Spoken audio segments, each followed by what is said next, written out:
বিকেলের টিফিনে কি খাবে তাই ভাবছো?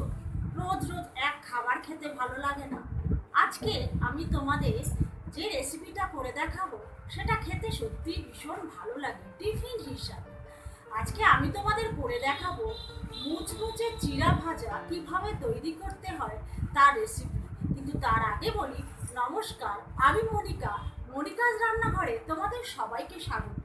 তোমরা যদি এখনো আমার চ্যানেলটিকে সাবস্ক্রাইব না করে থাকো তাহলে অবশ্যই সাবস্ক্রাইব করে দিও। আমার চ্যানেলকে সাবস্ক্রাইব করতে হলে নিচে দেখবে একটা রেড রঙের সাবস্ক্রাইব বাটন আসবে, সেটা প্রেস করবে। দেখবে একটা বেল চিহ্ন আসবে, সেটা প্রেস করবে। তাহলে সবার প্রথম নোটিফিকেশন পৌঁছে যাবে তোমাদের কাছে। চিড়া ভাজা তৈরি করতে যে সব উপকরণের প্রয়োজন সেগুলো: চিড়েটা একদম পাতলা চিড়ে আমি নিয়েছি, একদম পাতলা। এই চিড়েগুলো ভাজলে খেতে ভীষণ ভালো লাগে। এখানে নিয়েছি বাদাম, পেঁয়াজ আর লবণ। প্রথমে আমি কড়াইয়ের মধ্যে তেল দিয়ে দিলাম।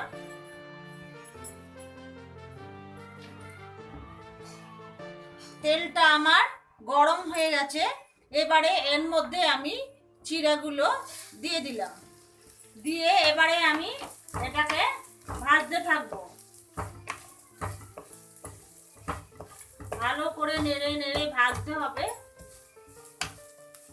এটা খেতে ভীষণ ভালো লাগে।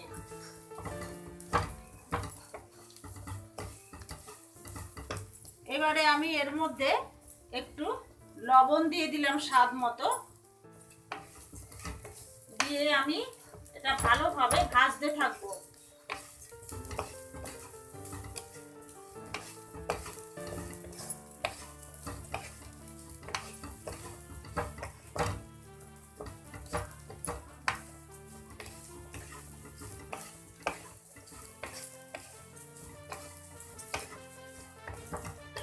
এটা থামলে চলবে না, সব সময় নেড়ে যেতে হবে।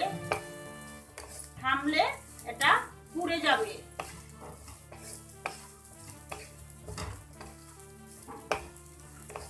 খুব বেশি আঁচের দরকার নেই, মিডিয়াম আঁচ রেখে এটা বারবার নাড়তে হবে।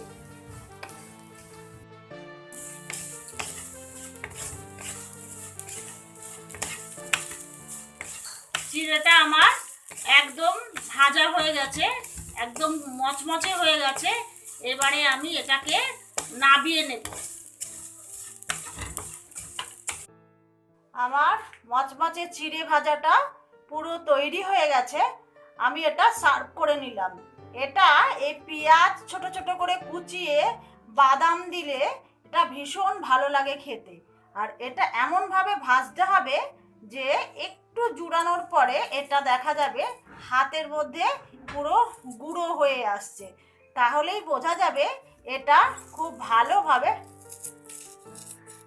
ভাজা হয়েছে। এটা এরকম একটা আওয়াজ হলে তবেই বোঝা যাবে যে এটা খুব ভালো ভাজা হয়েছে।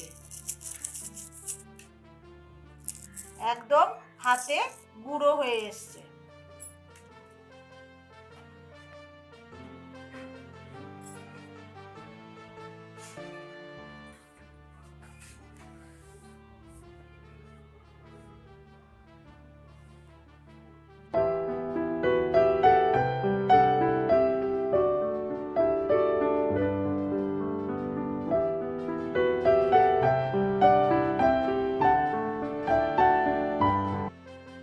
আমার রেসিপিটা পছন্দ হয়েছে তো?